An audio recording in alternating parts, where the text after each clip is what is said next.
and welcome back to another episode of Creators Corner, the talk show where I spotlight student creators on Longwood University's campus. I'm your host, Akila Williams, and today is a very special episode with a very special guest. So let's get right into it. Today's guest is a talented photographer and athlete from Sacramento, California. She's a senior majoring in communication studies with a concentration in digital media and plays a lacrosse team. After tearing her meniscus, she found a new creative outlet behind the camera and has been capturing powerful moments ever since. So I would like to welcome Bella McCullough. Bella, thank you again for coming on my show. I'm so sorry. If y'all didn't know. I deleted their interview, trying to make space on my SD card. The one time I don't transfer files over before I delete It's stuff. okay. You just love me so much you wanted me to come back. Yes. As they say, it's good at first, but then it'll be better the second time. Yeah. So Yeah. that's this outlook. Let's see if I have. remember my answers. I'm cutting that out. We don't. This is all on the spot, not rehearsed. I don't remember them. I have the memory of a goldfish. Jesus Christ. Brain injuries. This is better than the first interview, actually. Okay. Energy-wise. Yeah, I'm not editing this. I'm not editing this. Cool. Straight shot. First question. You started photography earlier this year after tearing your meniscus. How did that experience lead you to pick up a camera, and how did that creativity help you through that time? Every time I think of that knee surgery, I just... You know the meme of the Grinch with that says when knee surgery is tomorrow? Yes. See, people would send that to me, and then I was like, man, people are using media, first and foremost, for the wildest things. Secondly, I picked up a camera because I wanted to find my spot on the team. Yeah. Because a lot of my identity, lacrosse is intertwined with it.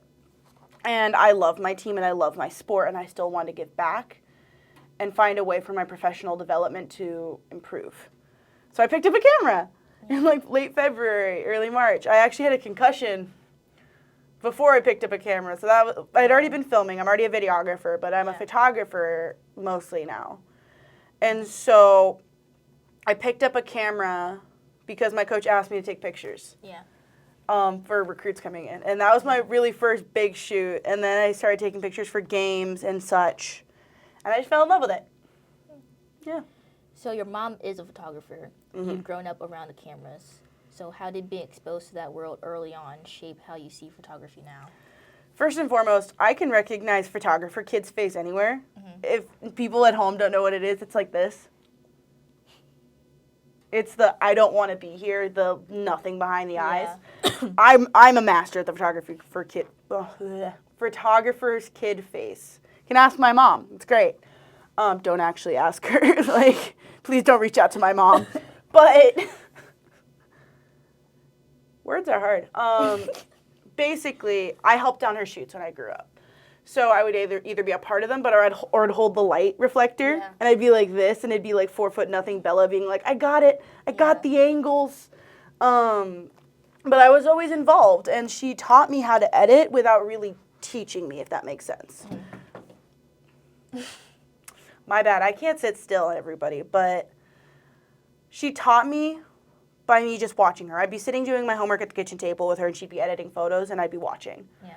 And I learned a lot through her, and she really, encouraged my growth all throughout this process. I would text her some of my photos, and she would give me feedback. And I'd send her, my 10 best, and she would tell me how I can improve. Yeah. And that's made me a better photographer.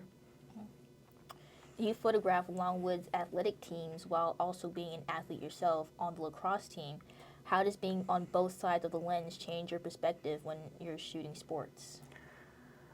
I try to not shoot or not keep awkward moments. Those photos where they look dope as heck, but then the person's face looks like they're dying on the inside?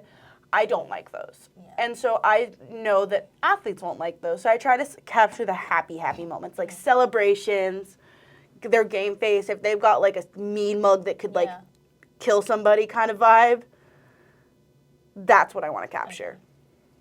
When you head into a shoot, what's your process like from preparing your equipment to editing the final photo?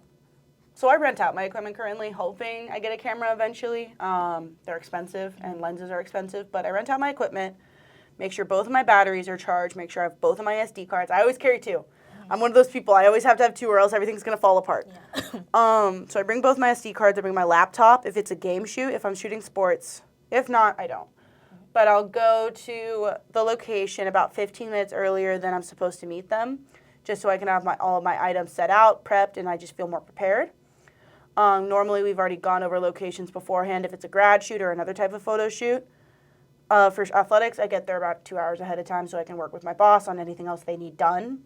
But then I also need to get ready to shoot so I can shoot warm-ups, the anthems, and all of that fun stuff. So once I have all that done, that's normally about an hour or two. Once I've actually shot everything, for sports, I need to get the photos in before halftime and then right after final so they can post their final and halftime graphics. Okay.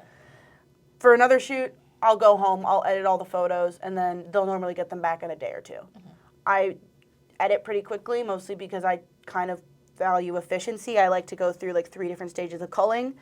I go from like 1,500 photos to 3,000 photos to like maybe 100, 300, then down to 50 or like 70 of my best. So that's kind of like what I do from start to finish, and that can last between 3 hours all the way to 6 or 7. It really just depends on what I'm shooting. Yeah. There was one time at lacrosse I took like 7,000 photos, but that's mostly because I did a 2.5 hour practice and I got trigger happy with the camera. Yeah. Between lacrosse classes and photography, how do you manage your time and stay connected to your creative side? I have about 3 calendars. I have my athletics calendar, I have my social calendar, and I have my like school calendar. And so I work around those, but I build Legos. Nice. I love Legos. Yes. Literally have an ungodly amount of Legos in my room, at home, and here.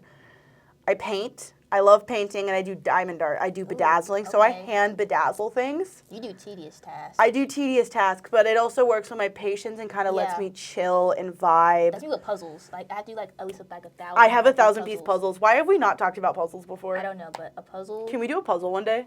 Yes. I have like 7 in my apartment right now. I glue mine together at the end so I can hang up on my wall. Okay. And keep them. Yeah. You can keep them if I can build them with you. Yeah. But yeah, I will watch like a YouTube video or like whatever. I'm watching 911 on ABC right now. It's a I love it. 10-season show. I'm so rewatching it. I'm rewatching it right now.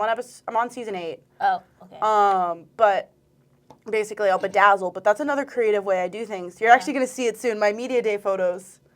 I have a bedazzled helmet I did. Oh. For my photos. Okay. Because I wanted something cool. Yes. But I'm helping out with softball. They're going to get a bedazzled bat. I did a field hockey stick, and I just finished a basketball. So that's kind of like my fun little creative edge. Yeah. Wow.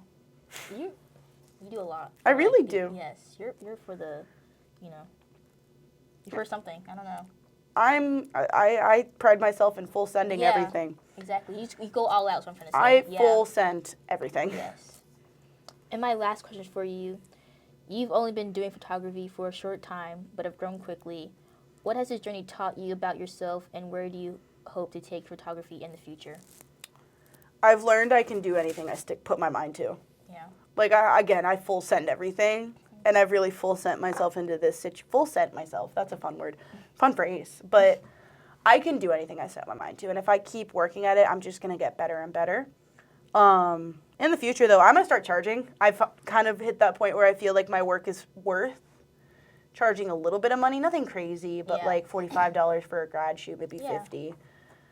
But I feel like I've hit that point where my self-worth, I'm like, I know I'm good, and I know I'm getting better, and all I can do now is just go on the up and up. Like, I had my first big paid athletic shoot a couple weeks ago, and I told you about some of those photos. Hopefully we can put some of that up now, that really cool football one we were talking about separately, but I feel like my work is finally starting to come together to the point where it's being shown in places I'm proud of.